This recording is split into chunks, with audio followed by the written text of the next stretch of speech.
प्रभु यीशु मसीह के सामर्थी नाम में सब सुनने वाले भाई बहनों को मेरा नमस्कार, सलाम। जिंदगी में अक्सर कई दफ़ा हम ऐसा सोचते हैं, हम तो प्रभु के साथ बहुत अच्छा चल रहे थे, हम दुआ करने वाले हैं, बाइबल पढ़ने वाले हैं, प्रभु के हुक्म के अनुसार चलने वाले हैं, तो फिर हमारे साथ ये अप्रिय घटना क्यों हुई? फिर ये दुख हमारे जीवन में क्यों आया? जब समय सही चल रहा होता है तो तब हम दूसरों की भलाई के बारे में सोचते हैं, लेकिन जब हम खुद मुसीबत में आ जाते हैं तो अक्सर ऐसा होता है, हम दूसरों की भलाई के बारे में नहीं सोचते। प्रभु यीशु मसीह के जीवन से हमें बहुत कुछ सीखने को मिलता है, उनकी शिक्षाओं से हमें बहुत कुछ सीखने को मिलता है। और एक और बात आज हम प्रभु यीशु मसीह के जीवन से हम सीखने जा रहे हैं, और वो बात ये है, जब प्रभु यीशु मसीह के जीवन में सताव आया, वो अपने जीवन के अंतिम क्षणों में थे, जब वो क्रूस पर लटकाए गए या क्रूस को लेकर जा रहे थे, ऐसे समय पर भी एक बहुत अच्छी बात हमें सीखने को मिली, और वो ये मिला, प्रभु यीशु मसीह के जीवन से हमें ये सीखने को मिला कि प्रभु यीशु मसीह ने उस समय भी दूसरों की भलाई के बारे में सोचा। शायद प्रभु यीशु मसीह ने भी ऐसा सोचा होगा, मैंने तो कभी किसी का बुरा नहीं चाहा, मैंने तो अपने स्वर्गीय पिता की हर आज्ञा को पूरा किया, लेकिन फिर भी मुझ पर यह कष्ट आया। 3 बातों पर मनन करेंगे, 3 घटनाओं की तरफ देखेंगे। सबसे पहला हमें जिक्र मिलता है लूका की अंजील 23 अध्याय, उसकी 27 और 28 आयत। जब हम पढ़ते हैं तो यहां लिखा है, लोगों की बड़ी भीड़ उसके पीछे हो ली, और उसमें बहुत सी स्त्रियां भी थी जो उसके लिए छाती पीटती और विलाप करती थीं। यीशु ने उनकी ओर मुड़कर कहा, हे यरूशलेम की पुत्रियों, मेरे लिए मत रो, परंतु अपने और अपने बालकों के लिए रो। प्रभु यीशु मसीह जब सलीब लेकर जब वो गोलगत्ता पहाड़ी की ओर जा रहे थे, कुछ औरतों ने प्रभु यीशु मसीह को देखा और वो प्रभु के लिए विलाप करने लगे, और प्रभु यीशु मसीह ने उनको कहा, तुम मेरे लिए विलाप मत करो, बल्कि अपने संतानों के लिए विलाप करो। क्योंकि प्रभु यीशु मसीह ने देख लिया कि इस दुख के बाद वो एक बड़ी महिमा को पाने जा रहे हैं। प्रभु यीशु मसीह ने देख लिया कि इस दुख को उठाने के बाद वो मृत्यु पर जयवंत होने वाले हैं, वो फिर से जीवित होने वाले हैं, और वो जीवित ही स्वर्ग में उठाए जाने वाले हैं।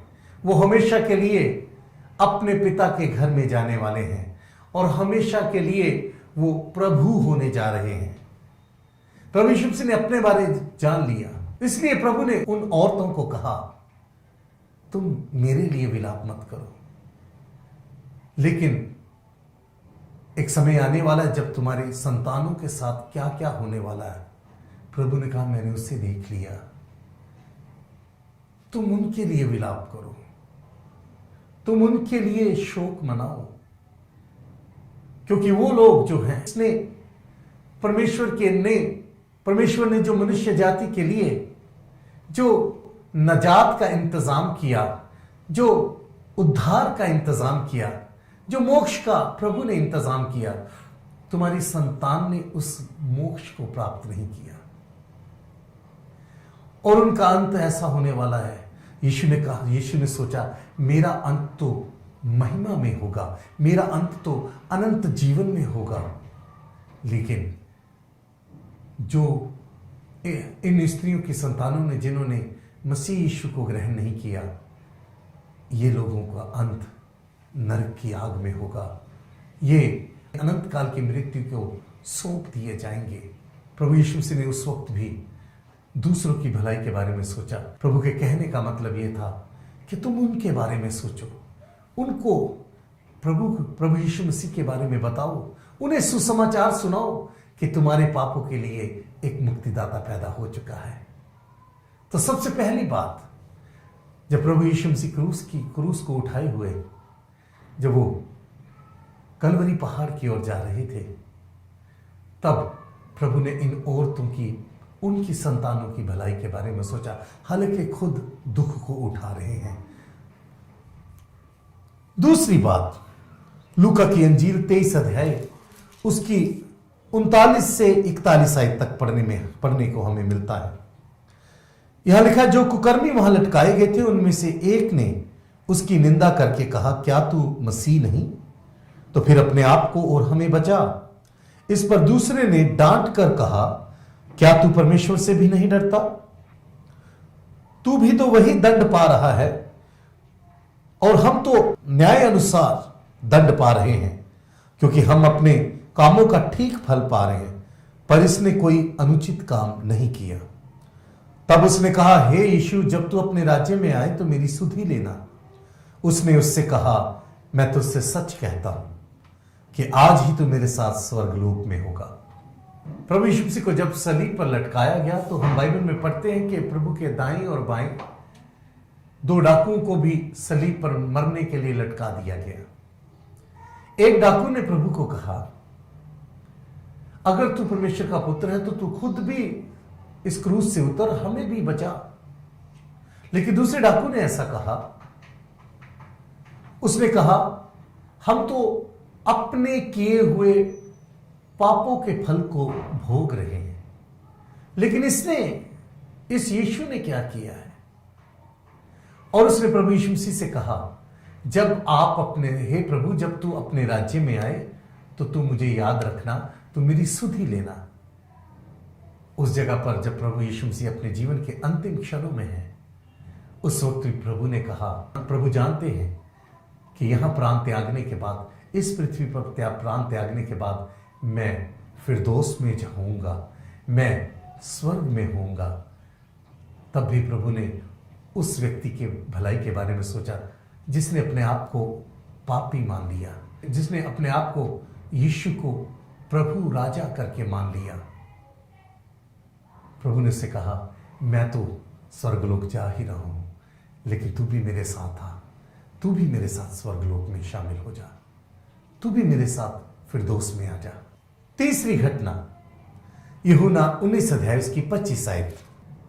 यहां इस प्रकार से लिखा है, यीशु के क्रूस के पास उसकी माता की बहन क्लोपास की पत्नी मरियम और मरियम मगदलीनी खड़ी थी।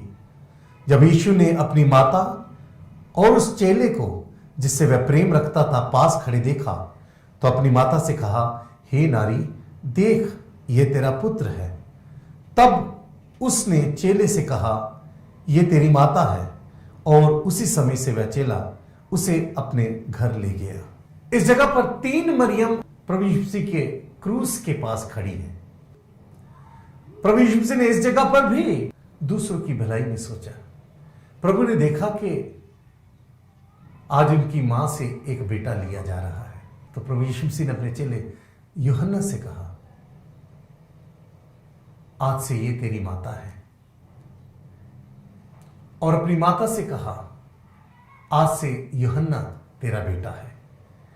और ऐसा लिखा है उस दिन के बाद यूहन्ना प्रभु यीशु मसीह की माता को अपने घर ले गया।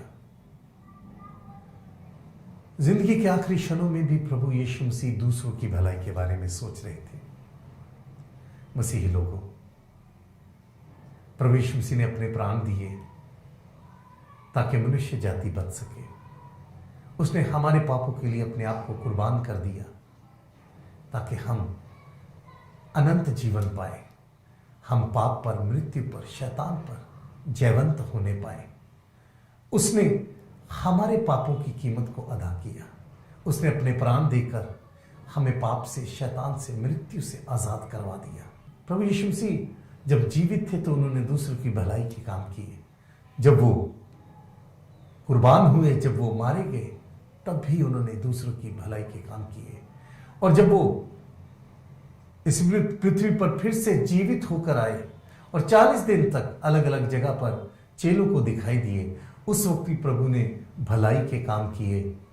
और सबसे बड़ा भलाई का काम उस वक्त प्रभु यीशु मसीह ने जो किया वो ये था, उन्होंने कहा, मैं जा रहा हूं तुम्हारे लिए पवित्र आत्मा को भेजता हूं जो सदैव तुम्हारे साथ रहेगा। जो अनंत काल तक तुम्हारी अगुवाई करेगा, तुम्हें सिखाएगा।